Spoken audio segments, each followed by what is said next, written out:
is still waiting for your Migris interview? Well, for today's vlog, let me share to you the top 5 do's and don'ts rules for Migris interview. Huwag na nating patagalin, pag-usapan na natin.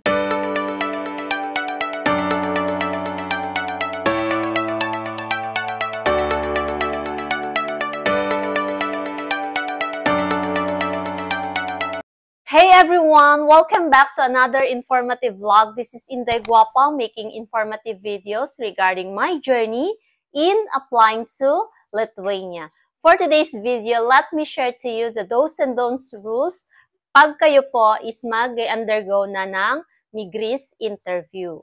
So first, punta po muna tayo sa do's or yung mga dapat nyong paghandaan or dapat nyong gawin kapag po kayo is mag-undergo na ng Migris interview.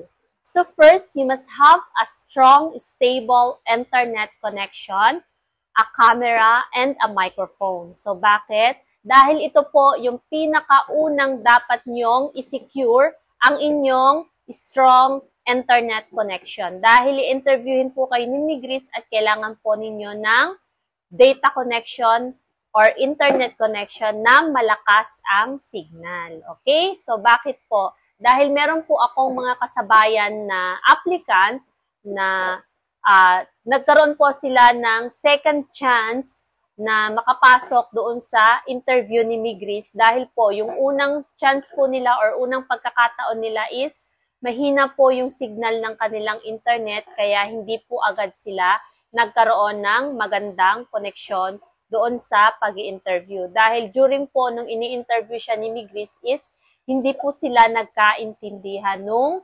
nag-i-interview kasi po mahina yung signal niya, palagi pong loading. Kaya nag-email po sa kanya si Migris officer na binibigyan po siya ng second chance for the interview.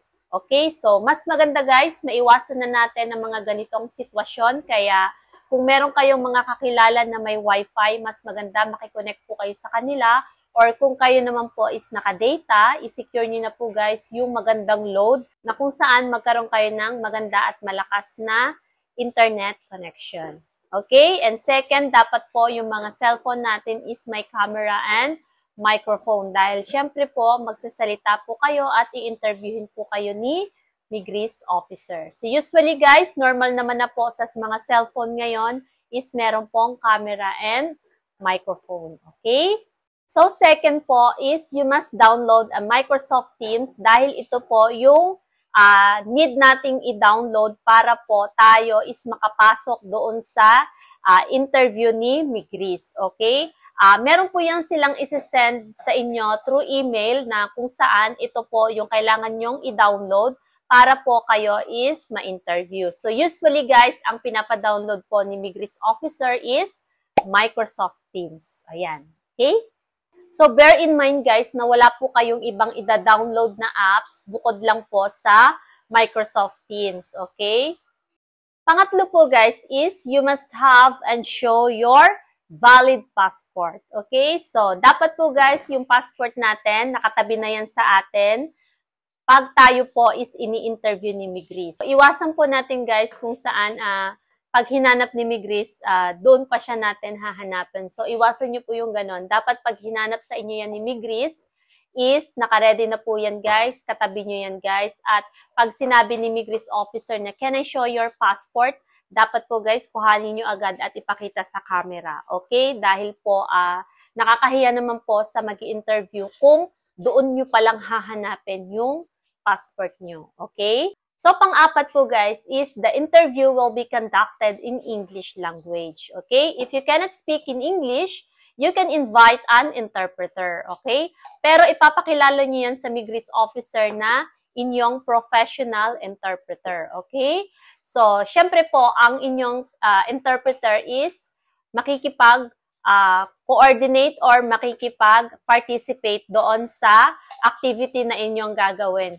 Of course, sa interview na gagawin. Hindi naman po pwedeng na andyan nga siya katabi nyo pero hindi siya nagsasalita. Of course, kaya nga siya nandyan para po is kapag may sasabihin kayo na mga dapat nyong sabihin, dapat siya po yung mag-interpret into English version. Alright? And last po is the applicant must be alone except sa interpreter. Okay? So, iwasan nyo guys na kung saan ini-interview kayo, merong mga palakad-lakad dyan na tao or nandoon kayo sa maingay na lugar. Yan, iwasan nyo po yung ganyan guys. Dapat po, nasa tahimik lang kayo na lugar or mas maganda nasa kwarto kayo or nasa isang sulok kayo guys na kung saan makakapag-concentrate kayo habang kayo po is ini-interview.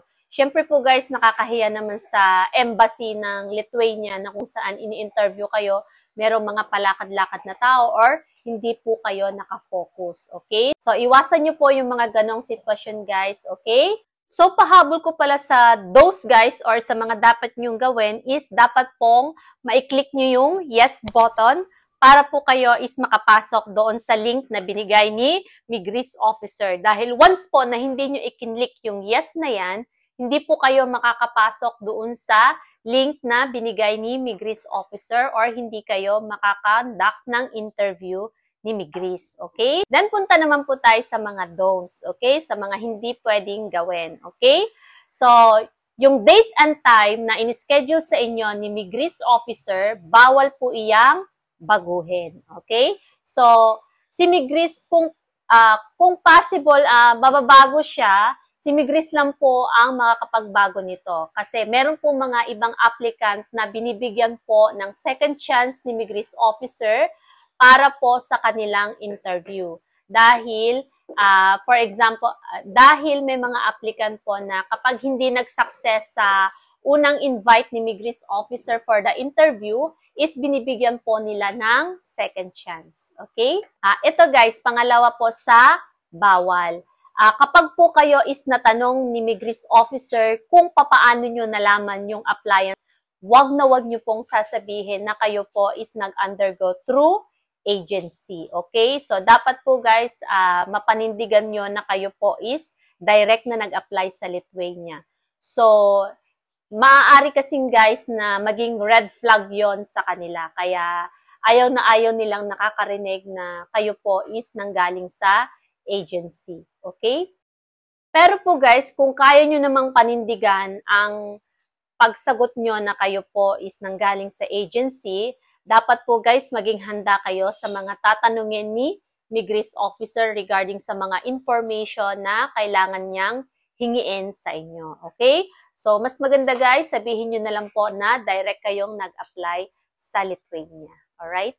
Then, pangatlo po sa mga bawal or don'ts is wag po kayong magpa-late sa interview. Okay? During nung ako po is in-interview guys, ang schedule ko po is 6:20 to 6:30. Pero alam nyo ba guys, ang ginawa ko dyan is pumasok na agad ako ng 6:10 p.m. Okay? So, nag-antay na lang ako nun guys at nag-ready na rin ako kung kailan papasok si Migris Officer. Dahil bigla-bigla lang po yan papasok si Migris guys. Kaya kailangan naka-ready na po kayo niyan guys. Okay? So, nakakahiya naman guys kung mas mauuna pa si Migris Officer kaysa sa inyo. Alright? So, pang-apat po sa don'ts is huwag kayong magpa-bida-bida. Ayan.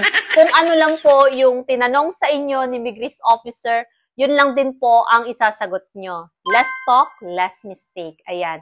So, dito guys, kapag may tinanong sa inyo si Migris Officer, yun lang din ang isasagot nyo guys. Huwag na kayong magkwento ng ibang sitwasyon or ibang senaryo. Kasi kapag the more kayong dumaldal or naging kampante sa mga sagot nyo, kung ano mang gusto nyo sabihin, dapat guys, maging ready rin kayo sa mga susunod na mga itatanong ni Migris Officer. Okay? So, bibigyan ko kayo ng example. Kunwari, tinanong kayo ni Migris Officer kung ano ang naging experience nyo sa trabaho. So, syempre, sasabihin nyo, isa lang guys, kung ano lang po yung ipinasa nyong document doon sa VFS Center. Huwag na po ninyong sabihin guys yung iba nyo pang mga experiences. Kasi mamaya guys, mag-connect-connect yung mga tanong ni Migris Officer hanggang sa kabahan ka na, umalito ka na sa mga sasagot mo guys, hanggang sa magkandawala-wala ka na sa mga pinaghahanda mong sagot. Okay? So mas maganda guys, kung ano lang yung tanong, yun lang din ang sagot. Okay? So, last po guys sa don'ts is, it is strictly prohibited na mag-conduct ka ng pagtitake ng picture or video during your interview. So, bawal na bawal po yan guys kapag po kayo is ini-interview na ni Migris officer. So, iwasan nyo na lang yung mga ganyang sitwasyon guys. Mamaya po kasi yan po yung maging dahilan ng ating pagka-refuse ng visa. Okay? So, yan po ang top 5 do's and don'ts for Migris interview. Hoping na nakakuha po kayo ng mga information na maaari nyo pong mai-apply at mas maganda po guys, mag-take down notes kayo para kung sakaling kayo na po ang sumabak sa interview nyo kay Migris is makakuha po kayo ng kahit papano is idea. Okay? So, good luck po guys sa interview nyo at magdasal po muna kayo guys bago po kayo sumalang sa interview. Alright? And that's it for this video guys. Hope you find this video informative. Don't forget to click the subscribe button and hit that notification bell so that you'll get notified whenever I uploaded my new videos. Always remember guys to keep pushing your dream whether you're broke, scared, and tired.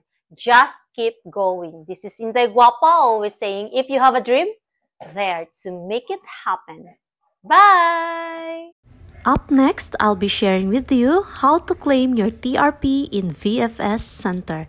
Stay tuned and see you on my next vlog. Bye! Thank you all for watching this here video.